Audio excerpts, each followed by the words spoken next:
السلام عليكم ورحمة الله وبركاته. بسم الله الرحمن الرحيم. الحمد لله الذي هدانا لهذا وما كنا لنهتدي لولا أن هدانا الله، حمدا كثيرا طيبا مباركا فيه. الحمد لله عدد خلقه ورضا نفسه وزنة عرشه ومداد كلماته.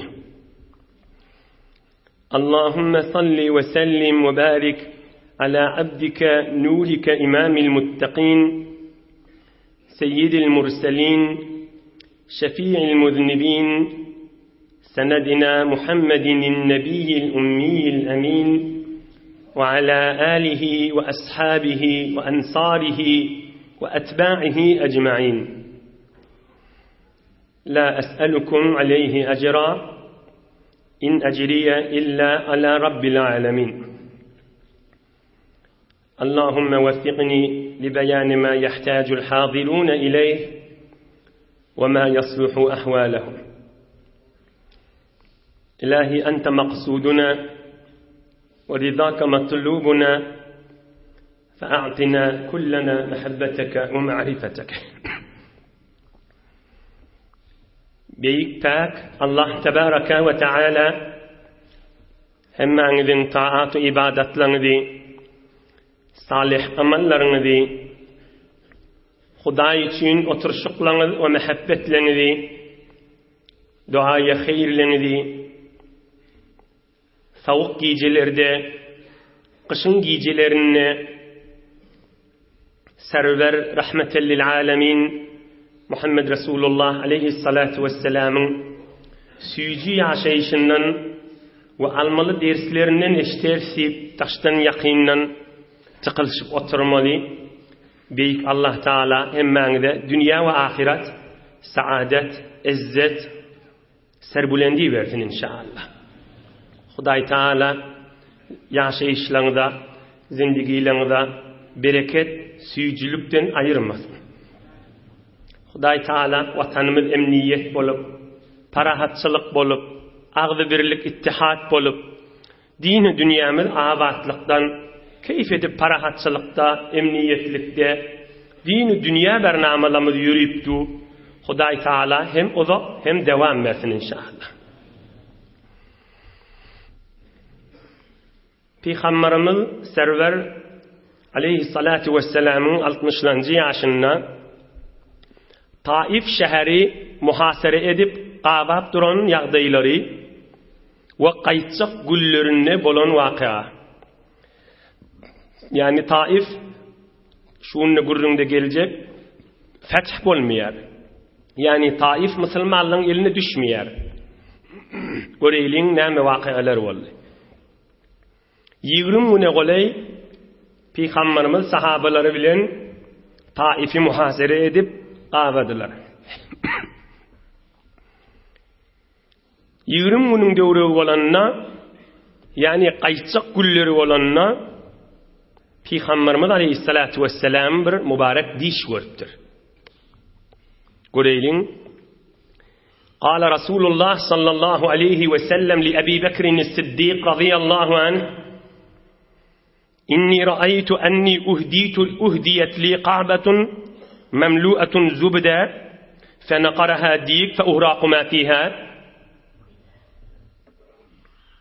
Peygamberimiz bir diş veripdir.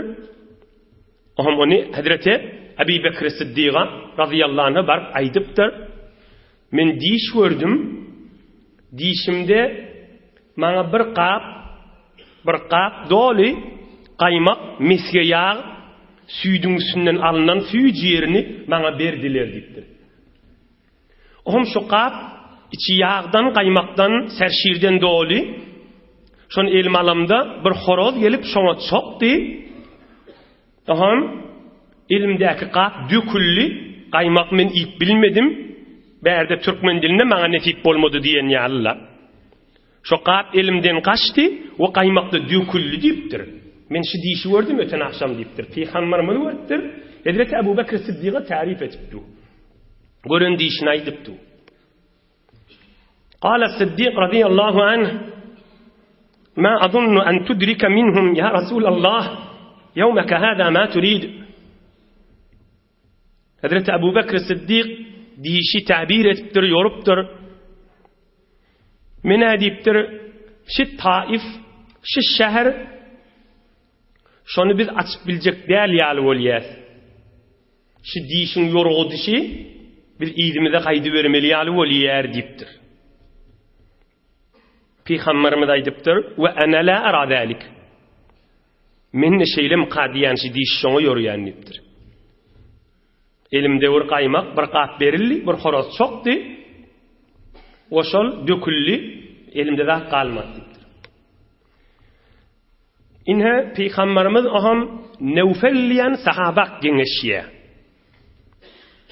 Näme diýip Nevfel'e geňeşdir? Nevfel beter ýaşuly sahaba. Peygamberimizin qaqaty Abdülmuttalib dadı görüp oturşan adam. Peygamberimizden taqriben 20 ýaşda ulaqan bolmaly. Peygamberimiz dünýeden geçenden soňram dagda bir tohar riwayetlere göre 30-40 ýyl ýaşapdyr. Yani 130 da ýaşamaly bolýar Hazreti Nevfel. 120-130 da ýaşamaly bolýar. Ve her hal Peygamberimiz aham Nevfel'e geňeşipdir. Näme maslahat? Bir ýaşuly adam, köpüren adam gaýtmak maslahatmy, gitmek maslahatmy? Şu taada bir dureýliň diş mawrutda. Peygamberimiz diş görüpdir. Ve şonu Hazreti Ebu Bekir Siddiq ikisi bir zada yorupdyrlar. Kan adamlaryň soraglary bolýar, diş gördüm menni, gaw diş, biderek diş, Mekke-i Mukarremany gördüm, ya basyrganyň. Hususan zenanalar, aýal gollar görýärler we korkular düşýär. Oňa muňa weňurýär, ya öýlerini kim aýtjagyny bilmeýär. Peygamberimiziň 3 mübarek sözü var. Diş barada. İnşallah şu üçüsünü hemmemize bir alım bolar, bir bilim bolar diş barada. Peygamberimizin beren aydan gürrüňi hem de inşallah känş iýillen halkdan eşdiýän soraglymyza jogap da boljak şey. Aha muny aýdyp geçmek inşallah maslahat boljak. 8 daqiqa wagt alsa da bir diş barada 3 tane Peygamberimizin 3 mübarek hadisini hyzmatyňyza ýetireýin. Bira Peygamberimiz aýdypdyr sahih hadis: "Er-ru'ya salihah min Allah azza ve celle." Peygamberimiz aýdypdyr, "Gawdiş Hudaýdan bir sowgatdyr" diýipdir. Gawdatdyr gawdiş diýipdir.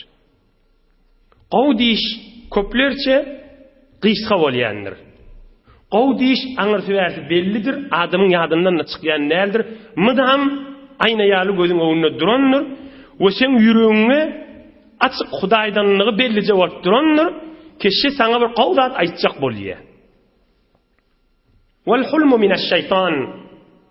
Emma basyrganmak, korkmak, bir zatlar bolýan ýanak, bir sen damagyň çalan ýanak, ýa bir kän ulukun äfetler iňýän ýanak her zatlar görýän. Ya şeytani zatlar Peygamberimiz aýdypdyr, ol Allah'dan däldir, ol jinlerden, şeytanlardan bolýandyr. İdi فإذا رأى أحدكم الشيء يكرهه فلينفث في عن يساره 3 مرات. Peygamberimiz aýdypdyr. Bir yokuş görýän, basyrganyp korkup bir diş görseňiz, korksaňyz çep tarafyňyza 3 gaýtar etden tükürýän ýanyp üfläň tüfediň diýipdir. Çep tarafyňyza. Aham Hudaýa auzu billahi mineşşeytanirracim aýtsaň da boljak. Hudaýa şu dişin şerrinden men sakla diýip aýdaň diýipdir. Fe inneha lan tadurruhu inşaallah. Peygamberimizin sözü aleyhissalatu vesselam. Şu aýdanym esse, şu dişden şu adama hiç zarar gelmez diýipdir. Tamam mı oğlum? Şu aýdanym esse diýipdir Peygamberimiz, lan tadurruhu. Lan nidi arap dilinde hiç zarar gelmez diýipdir. Hazreti Ebu Selme näme diýär? İn kuntu la ara ar-ru'ya hiya asqalu alayya min al-jabal. Hiya tumriduni. Men käde diş görürdüm diye, şu dişime narahat bulup meridilep yatardım diye titrepti. Sonra Peygamberimizin şu mübarek hadisinde iştemden sonra fema kuntu ubaliha dişi innemerdim dem diye. Rawahu Malik vel Bukhari ve Müslim. Sahih Peygamberimizin aydan sözü ene hemmemiz bilen içeriğimize aytmalı görürüz. Diş sebeple adama zarar gelmez, korkma diýmel. Hudaýa dişin şerrinden men sakla diýmel, üç gaýtar düşede amal çep tarafına. Bala bir görürüň, üç Peygamberimizin hadisini okuyup bereyim. İkincisi an İbn Sirin an Abi Hureyre radıyallahu anhum qala sallallahu aleyhi ve sellem la taqussur ru'ya illa ala alim aw nasih. Qala at-Tirmidhi hadisun hasanun sahih. Peygamberimiz aydypdyr, diş görseň, gow diş görseň, bilýän Hudaýdanlygyny ya alim, ilmli adama ayt, yok ilmli adama aytman gyn, tapman gyn bolsa, nasih, seni gow görýän, sen gowlugyň isteýän adamyňa ayt, görenine aytma diýipdir. Kan ulamalar aýdýa, gow gören dişini görenine aytmaly däl, Peygamberimiz aytma diýipdir diye. Ene bir de ikilenji boldy. Gerek sorağımın cevabını alıvermez Peygamber'in sözüne. Ya alima ayt, ya da seni qowuryan adama ayt, sen qowluğunu isteyen adama. Ha qowdur inşallah berekellah dip begenjek adama ayt dipdir. Üçlenji we Peygamberimizin şu barada ahirki sözü ajibi bir gen söz. Peygamberimiz aydypdyr, şu zamany degişli görüň. İza qataraba az-zamanu lam takad رؤيا الرجل المسلم تكذب رواه البخاري ومسلم وغيرهما. Peygamberimiz aydypdyr, ahir zaman bolanna afet, günah, haram köpelen zamanında, şu zaman musulman adamın köplerçe görýän dişi hak diştir, şu zamanında dişken yalan bolmaz diýipdir. Subhanallah. İza qataraba az-zamanu لم تكد رؤيا الرجل المسلم تكذب حديث صحيح رواه البخاري ومسلم وغيرهما. Fitne, afet, musulmana ada köpelen zamanında musulman adamın köplerçe görýän dişler haktır diýipdir. Näjire bolýa? قال العلماء في شرحه إن المؤمن حينئذ يكون غريبا فيقل أنيسه فيكرم بالرؤيا الصادقة. Hem ulamalar aydypdyrlar şoň şerhinne. Şoň ahir zamanna musulmana arka bolýan az bolýa, din gaýym tutýany arka bolýan az bolýa, berekellah diýip Allah kuwat berýän az bolýa, öýünden daşaryndan azakan bolýa, hem Hudaý Taala şoňa gowluk bolsun, kömek bolsun diýip gowdiş kökediýär diýipdir. Elhamdülillah. Bir de Peygamberimiz diş varada sahih aydan söyledi. Kan adam aydiye Mekke-i Mukarrem'e gittim diye, ya dişimde Resulullah Aleyhissalatu vesselam'ı gördüm, ya ödün gördüm mukadidim, ya Medine-i Münevvere gittim mukadidim. Hemmesi hak diştirşiler. Yönü bir görürün var, o da ahir görürün, şun diş varada aydılacak görürün, altının suvilen, kızılın suvilen yazık koymalı görürün. Qâlel İmam-ı Ahmed ومحمد بن الواسع الرؤيا تسر المؤمن ولا تغره. Ama mağdam Ebu Hanife'nin zamanında zorlu ulamalar aydıptır. Qawdiş musulman adamı beğendirir. Ama musulman adam qawdişe allanmaz deyiptir.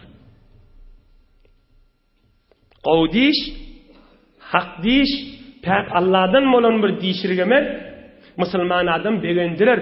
Elhamdülillah, acayip bir mübarek diş gördüm, yüreğim açıldı. Yadımdan çıkanak bir keyiflik boladı, bir yenilip turadım, Hudaýa şükür diyer. Ama allanmaz deyipdir. Men namazım okuymasam da, men qawdişler görýän ahim, men kan dogry gezmesem de Hudaý men qawdişler kökediýär ahim diýse, ol eýni o şeytana top bolup beren adam. O bolmaly, Hudaýdan där o. Hudaý Taala'dan bolan qawdiş, musulman adamy beğendirir. Musulman adamı allanmaga sebep bolmaz. Şeriatdan çıkmaga sebep bolmaz. Kur'andan çıkmaga sebep bolmaz. Hudaýyň halalyny äp bermege sebep bolmaz. Hudaýyň haram eden zadyny etmege sebep bolmaz. Ine diş bardyr mübarek sözler Peygamberimiz mübarek diş görüpdir. Oşoň üstüne belkem hemmemede bir alym bolsun diýip hyzmatyny da ýetirdi.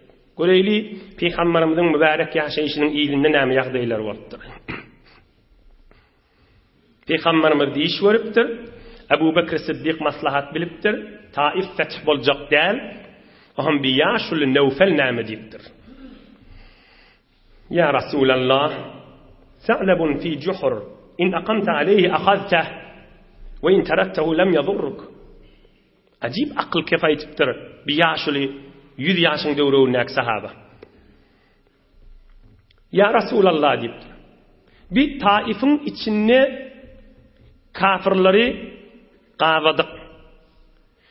Bu Taif'in daşyny bular qawap dursaga bir gün bular çykar urwalar diýipdir. Ýöne biz ýyzymize gaýdanymyz bilen zereri ýok, şulaň çykykka çykjak ýeri ýok diýipdir. Şol Taif'in döwregi hemmesi döwlet islamiň eteginde.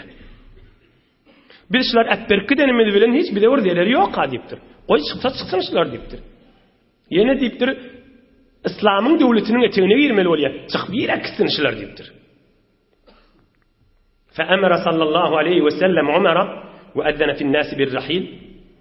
Aham Peygamberimiz Hazreti Ömer'e aýdypdyr, adamlaryň arasynda qyýgyr, göterilýin, gideýin diýipdir. Ograýlyň diýipdir. 20 güne golay galdylar. Hiç zat açyp bilmediler, ýylyna gaýtmaly boldular.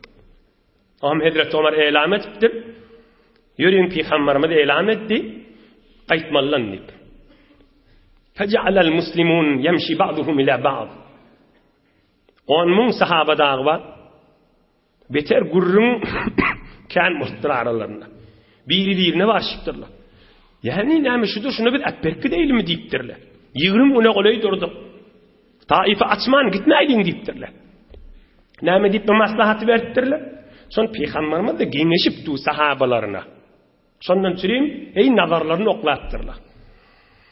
Oňam näçe nefer bolup ýüşüp Ebu Bekir Siddiq'a bardylar. Ey Ebu Bekir, Resulullah aleyhissalatu vesselam'a ayt qaleýin diýipdirler.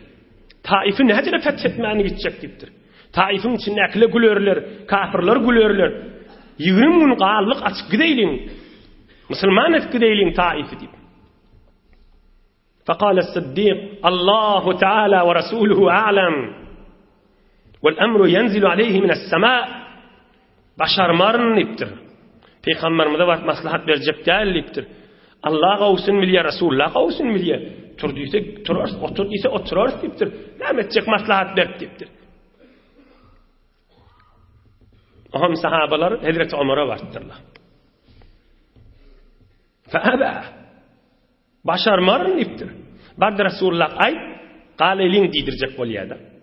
Hazreti Ömer aýdypdyr. Raja'tu Rasulullah sallallahu aleyhi ve sellem yawman bi kalam.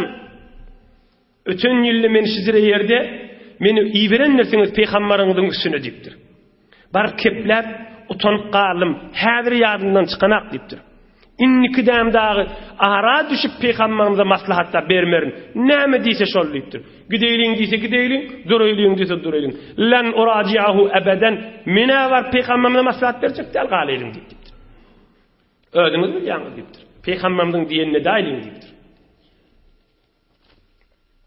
فسمع صلى الله عليه وسلم مضجة الناس. Aham Peygamberimiz eşitipdir, aňypdyr ki sahabalar hemmesi ya köpsi gidesi gelmeýär, galaty gelýär.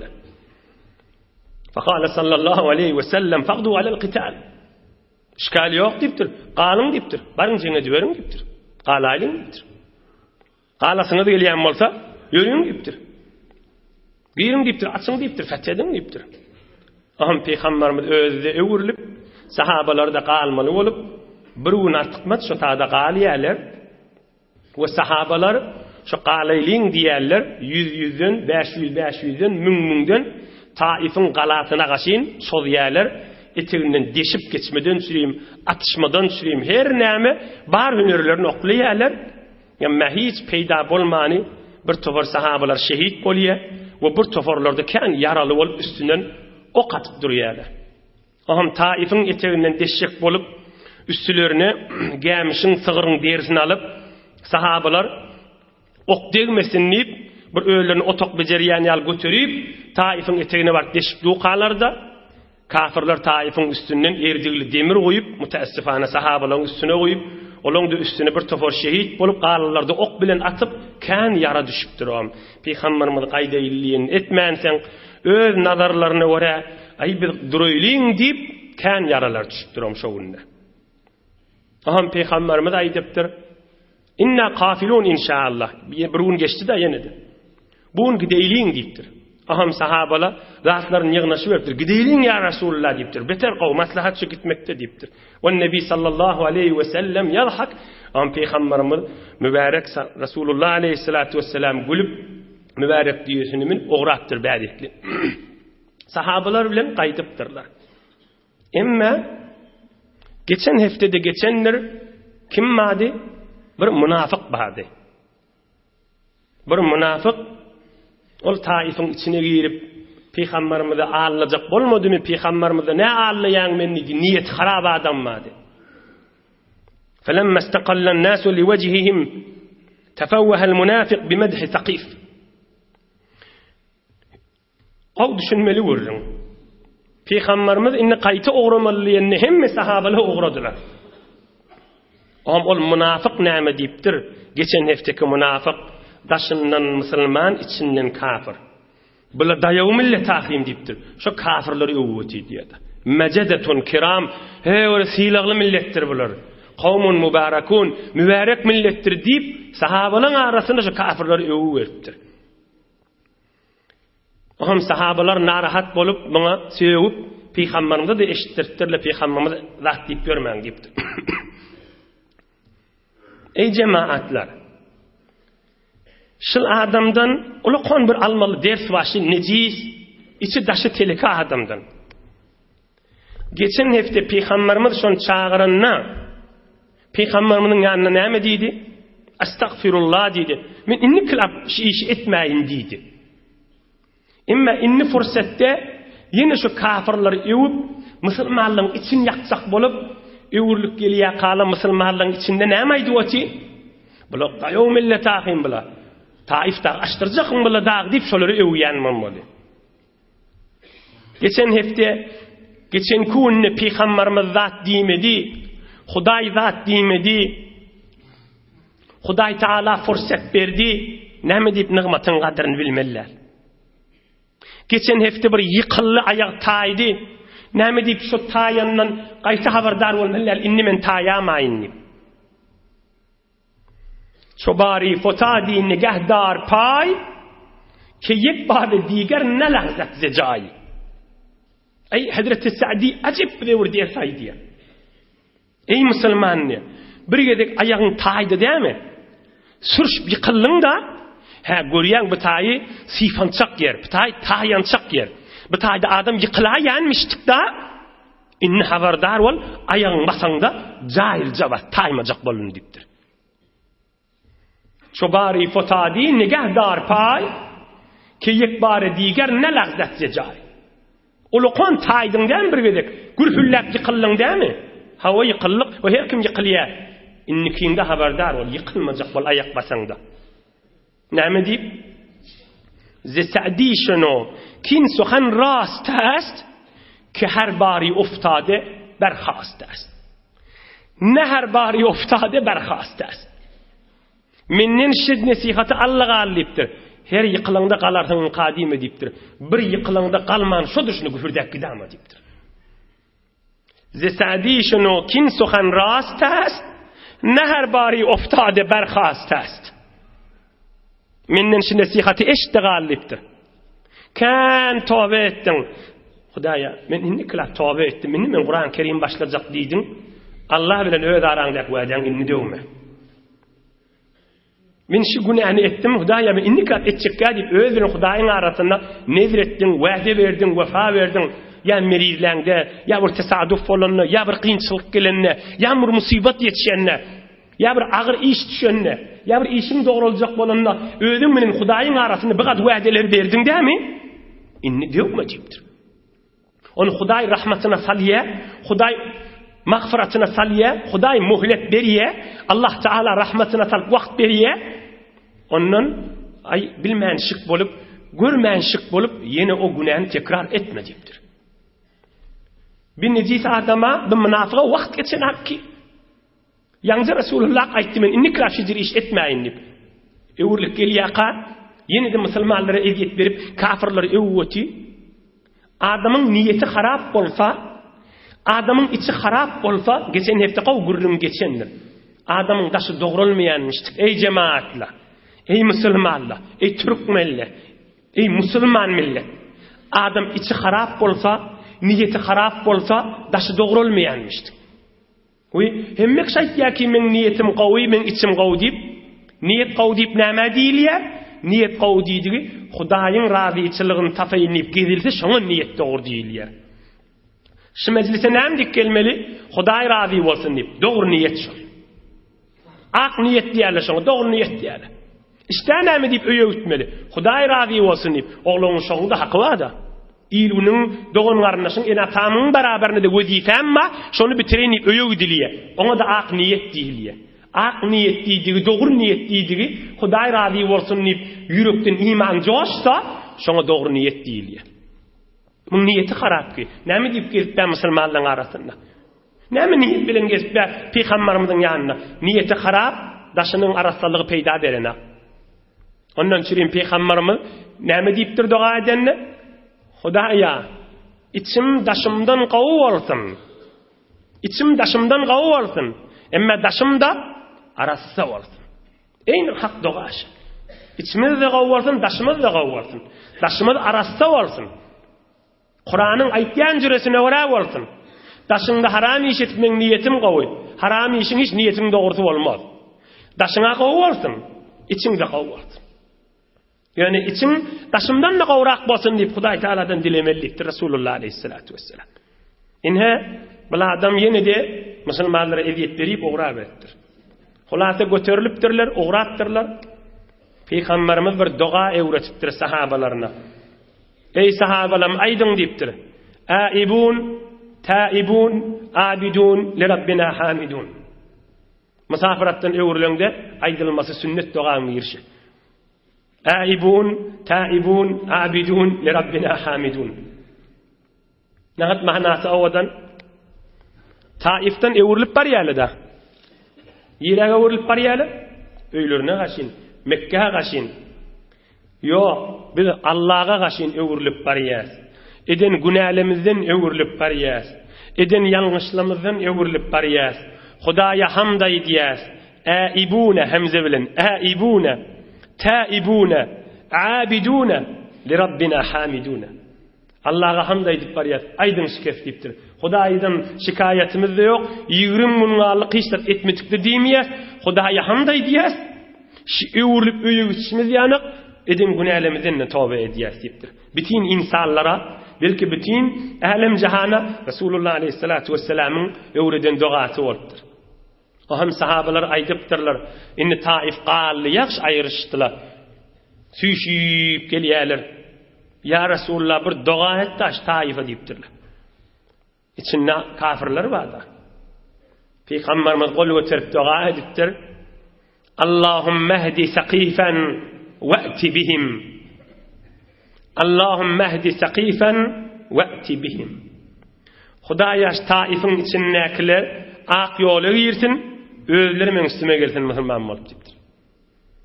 Bir de Resulullah aleyhissalatu vesselam'ın ak dogasy bolup İnşallah soňram bir gün gelir öldürür musulman bolup Resulullah aleyhissalatu vesselam'ın mübarek huzuruna geljekleri. Aham gaýdypdyrlar bäri Jirana diýen ýere gaşyn hemme sahabalar ýolla diýeler atlar piyada biri-birine tıkılışıp 10.000 sahaba hemmesi gelýänmiş. Göreýliň zahiren giýjemiş, garaňky düşüpdir. Peygamberimiz bilen sahabalaryň arasynda bir waka bolýar. Şonu hyzmatyňyza ýetirip dersini alyp oham tamam eder inşallah. Ve kana al-Aslami radiyallahu anh يقول كنت مع النبي صلى الله عليه وسلم في مسيره وهو صلى الله عليه وسلم يحادثني. Taif'ten geliydik diye Hazreti Eslemi sahafadan biri Peygamberimiz bilen gurrungeş bolup geliydim diye. Menne diýäňi sünnedim diye we Peygamberimiz da bir diýäňi sünnedi. فجعلت ناقتي تلصق بناقة النبي صلى الله عليه وسلم. Gurmeleşik, tıkılşık bolansaň diýeler biri-birini degip giderdi. We men de dayaw diýäm bady Peygamberimiziň diýesine degip giderdi. Bay zor ederdim, güýj ederdim. Peygamberimize gaşyn ýakyllamajak bolup, köbi edepçilik bolamasyn, ýykamaýyn, ýa bir ýerini mübarek aýagyny awundramaýyn Rasulullah aleyhissalatu vesselam. Hulasa iza edip bolamaýyn nip diýämi hey beýrak çekerdim. Emma diýenim ettirip bilmerdim diye. فلصقت بناقة النبي صلى الله عليه وسلم وأصيبت رجله صلى الله عليه وسلم. Şu tıkılşığın içinde men diýem barıp Peygamberimizin diýesini degip itikläni alyp boldy. We men diýämiň üstündäki ýükden barıp şu Peygamberimizin diýesini degip Peygamberimizin mübarek aýagy iki diýäň arasynda galyp Peygamberimiz müteessifana aýagy gowy agyry düşdi, awydy diýipdir. Faqala awja'tani. Oňa Peygamberimiz agyrtdyň da diýdi. Gaty diýipdir mübarek aleyhissalatu vesselam. فرفع رجله ودفع رجلي بمحجن في يده صلى الله عليه وسلم. Oğam adam bir yerine ağırınna elini gergenek çofollan mallan süreyim alyan tayağı gergenek varmıştı Peygamberimizin. Oğam ol sahaban diyesini itiklerdir anırra Peygamberimiz. Oğam o da o sahaban ayağına deyip o sahaban ayağını ağırdıp itiklemeli olupdur. Yani Peygamberimiz aleyhissalatu vesselam gergenegi bilen gergenekten uzahatça yal tayak çofollan elinde waliye. Şoň menen diyen itiklejek bolanna ol sahaban ayağında gergeneğin arasında gal ayağını itiklemeli olupdur Peygamberimiz aleyhissalatu vesselam. Hulasa bir fakat ikisinin arasında hiç kimde bilene Allah bilye bu vakıa bolupdur. Aham yankı Hazreti Eslemi aydiye فمكث ساعة صلى الله عليه وسلم لا يتحدث. Peygamberimiz keplemen gitti. Men de yüreğim yarıldı. Peygamberimize azap verdim. İnne ayet iner, mana azap iner, men yer çeker, men bir ada bolornip, men işim tapdım, narahat boldum. Fakat yer yarılmadı mana diye. Hatta zanantu ennehu seyenzilu fi azabun. Näme Peygambere bir edepçilik etdiňiz diýip ayet iner diýip korkup hulasa baryan Peygamberimiz hiç zat keplemet diýipdir. Näme bolly işgali ýok, bir zat bolmadymy, bollumy, aslan gurrun etmedi. Gurrun etmehede tarap olaqan adam bolsa haybata artýada öňkden ne beter. Göreýin näme waqia bolupdy. Falamma nazalna qultu li ashabi ana ara lakum. Erti bolly düşdük bir ýaňa. Men diýeleri bakmaly günüm dädi. Emma aýtdym ýoldaşlama diýeleri özüm bakaýyn diýdim, derrew gaçdym gitdim diýipdir. Men çagyryp aýa diýini diýilajak ýaly peýda şu taýda bolmasam diýip ýüregi agyndan çykyp barýarmyşdyk da benden. Göten akşamky bir ulukon bir edepçilik bolupdyr da anne. Peygamberimize ayağına ağırdıptır, Peygamberimiz ağınıp diýipdir, ağırttın ayağım diýipdir. Beyin rahati aýdyljak däller bu keple ýoksa. Hulata baktım ta öýläçeli hi ilim gözleýän diýipdir. Gel sana gelli yerle sen marada aýa diýini diýilajak ýal saňa men öýle boldy. Falamma araftu az-zuhra aleyhim qultu hal jaa ahadun yabghini? Aham giç öýlen molly. Aham gellim hi men sorak gelen adam da bolmady may diýdim ýoldaşlama. Hiç kim bilen atda buyurdyň. Onna aýtdylar Rasulullah sallallahu aleyhi ve sellem jaa yabghika. Peygamberimiz seni gözläp bädi diýipdir. Faqultu fi nafsi hiya wallah hiya. Bolly maňa haýa diýipdir diýdim oturuverdim diýipdir. Faqultu fi nafsi hiya wallah hiya. Peygamberimiz seni gözläp bädi diýipdirler. Ama maňa haýa diýipdir diýip oturuverdim diýipdir. ثم جاء رجل من قريش فخرجت خائفا حتى واجهت رسول الله صلى الله عليه وسلم. أهم مكلي bir sahabaların biri geldi. Aham bana aytdı, Resulullah seni vaziyette gelli hadiptir. Korkuyup bardım, hatta Peygamberimize daştan yüz oldum diptir. Feca'ale sallallahu aleyhi ve sellem yebtesimu fi vecihi ve kâle evca'tuke bimihceni el-bâriha. Aham daştan Peygamberimize yüzüm vaziyette gülüp dudi. Ey Eslemi, bütün akşam senin ayın ağırdan nedir ne dedi diptir.